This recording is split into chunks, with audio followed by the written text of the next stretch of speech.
नमस्कार मित्रों, आज आपका इस नए अंक में बहुत बहुत स्वागत है। मैं एडवोकेट प्रवीण कुमार सारस्वत आज आपके समक्ष सेक्शन 3 घरेलू हिंसा अधिनियम के बारे में चर्चा करूंगा। पिछले अधिनियम में पिछले वीडियो में हम जो है सेक्शन 2 को जो है चर्चा कर चुके थे। आज मैं सेक्शन 3 को चर्चा करूंगा। इसमें जो है सेक्शन 3 में घरेलू हिंसा की परिभाषा जो है दी गई है, इस परिभाषा पे चर्चा करते हैं। इसमें कहा गया है कि इस अधिनियम के प्रयोजनों के लिए प्रत्यर्थी का कोई कार्य, लोभ या किसी कार्य का करना या आचरण घरेलू हिंसा को गठित करेगा यदि वह के अंतर्गत इसमें जो है आगे खंड बताए गए, उन सबको मैं फिर आपके सामने रखता हूं। इसमें पहले खंड में कहा गया है कि व्यथित व्यक्ति के स्वास्थ्य, व्यथित व्यक्ति कौन है? जिसके साथ हिंसा हुई है। व्यथित व्यक्ति के स्वास्थ्य, सुरक्षा, जीवन, अंग की, चाहे उसकी मानसिक या शारीरिक भलाई की अपहानि करता है या उसे कोई क्षति पहुंचाता है या उसे संकटापन्न करता है या उसकी ऐसा करने की प्रकृति है और जिसके अंतर्गत शारीरिक दुरुपयोग, लैंगिक दुरुपयोग, मौखिक एवं भावनात्मक दुरुपयोग और आर्थिक दुरुपयोग कारित करता भी है। या अब इसमें आगे फिर जो है सेक्शन बी में जो दिया गया है वो मैं साझा करता हूं आपके साथ कि किसी दहेज या अन्य संपत्ति या मूल्यवान प्रतिभूति के लिए, किसी विधि विरुद्ध मांग की पूर्ति के लिए या उसे से संबंधित किसी अन्य व्यक्ति को प्रताड़ित करने की दृष्टि से व्यथित व्यक्ति का उत्पीड़न करता है या उसकी अपहानि करता है या उसे क्षति पहुंचाता है या संकटापन्न करता है।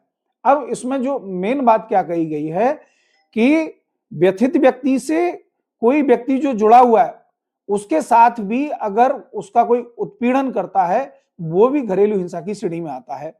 अब इसमें जो खंड क और खंड ख, पहला खंड मैंने आपके साथ साझा किया, दूसरा खंड भी आपके साथ साझा किया। इसमें वर्णित किसी आचरण द्वारा व्यथित व्यक्ति या उसके संबंधित किसी व्यक्ति पर धमकी का प्रभाव रखता है या उसमें फिर जो चौथा सेक्शन दिया गया है कि व्यथित व्यक्ति को अन्यथा क्षति पहुंचाता है या उत्पीड़न कारित करता है, चाहे वो शारीरिक हो, मानसिक हो। अब इसके बाद जब इसकी 4 सेगमेंट में डेफिनेशन दी गई है तो इसका जो है स्पष्टीकरण भी दिया गया है। इस स्पष्टीकरण में मैं जब पहले इसके खंड में जाऊंगा या पहले भाग में जाऊंगा तो पहला भाग है फिजिकल एब्यूज यानी शारीरिक दुरुपयोग। शारीरिक दुरुपयोग में क्या कहा गया है? शारीरिक दुरुपयोग से ऐसा कोई आचरण अभिप्रेत है जो ऐसी प्रकृति का है जो व्यथित व्यक्ति की शारीरिक पीड़ा, अपहानि या उसके जीवन, अंग या स्वास्थ्य का खतरा कारित करता है या उसके स्वास्थ्य या विकास का ह्रास होता है और इसके अंतर्गत हमला, आपराधिक अवित्रास और आपराधिक बल भी है। तो इसमें जो पहले खंड में बताया गया है तो इसमें यह कहा गया कि शारीरिक दुरुपयोग। अब सेकंड जब इसका पार्ट आता है, सेकंड उसमें पार्ट में कहा गया है लैंगिक दुरुपयोग। लैंगिक दुरुपयोग मतलब सेक्सुअल एब्यूज। सेक्सुअल एब्यूज से मतलब है कि लैंगिक प्रकृति का कोई आचरण जो महिला की गरिमा का दुरुपयोग, अपमान, तिरस्कार करता है या उसका अन्यथा अतिक्रमण करता है, ये लैंगिक एब्यूज में आता है। उसके बाद जब जिसमें तीसरा खंड आता है, तीसरे खंड में कहा गया कि मौखिक या भावनात्मक दुरुपयोग।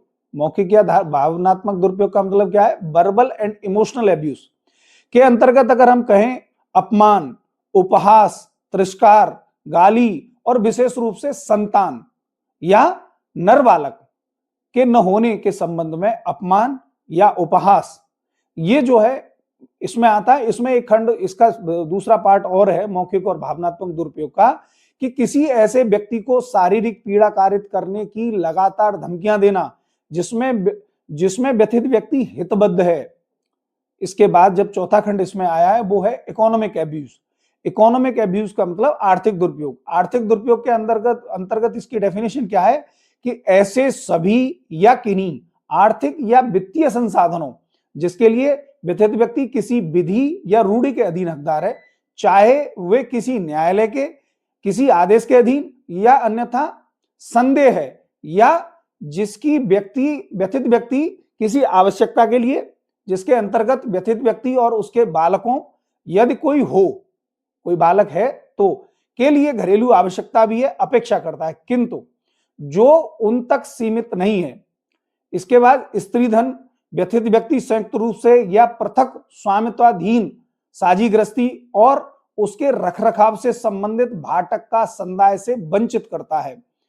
तो ये जो है इसका आर्थिक दुरुपयोग का जो पहला खंड था ये मैंने आपके साथ साझा किया। इसमें एक और खंड है कि गृहस्थी की चीजों का व्ययन, आस्तियों का, चाहे वो जंगम हो या स्थावर हो, मूल्यवान वस्तुओं, शेयरों, प्रतिभूतियों, बंधपत्र, उसके सदृश या अन्य संपत्ति को जिसमें व्यथित व्यक्ति को कोई हित रहता हो या घरेलू नातेदारी के आधार पर उसके उपयोग के लिए हकदार है, या जिसकी व्यथित व्यक्ति है या उसकी संतानों द्वारा युक्त रूप से अपेक्षा की जा सकती है, या उसके स्त्री धन या व्यथित व्यक्ति द्वारा संयुक्त या पृथकतः धारित किसी अन्य संपत्ति का कोई अन्य संक्रामण। और इसमें एक सी खंड और है, तीसरा खंड और दिया गया है जिसमें आर्थिक दुरुपयोग के बारे में हम चर्चा कर रहे हैं कि ऐसे संसाधनों या सुविधाओं तक जिनका घरेलू नातेदारी के आधार पर कोई व्यथित व्यक्ति उपयोग या उपभोग करने के लिए हकदार है, जिसके अंतर्गत साझी गृहस्थी तक पहुंच भी है, लगातार पहुंच के लिए प्रतिषेध या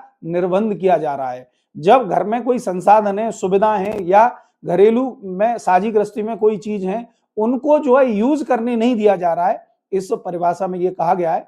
और इसमें लास्ट में एक स्पष्टीकरण और है कि यह अवधारित करने के लिए, प्रयोजन के लिए कि क्या प्रत्यर्थी मतलब जो घरेलू हिंसा कर रहा है का कोई कार्य, लोप या किसी कार्य का करना या आचरण इस धारा के अधीन घरेलू हिंसा का गठन करता है। मामले के संपूर्ण तथ्यों और परिस्थितियों पर विचार किया जाएगा।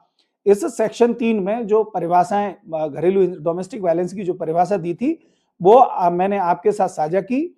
नेक्स्ट वीडियो में मैं सेक्शन 4 में पुनः आपके साथ फिर से हाजिर होऊंगा। बहुत बहुत धन्यवाद।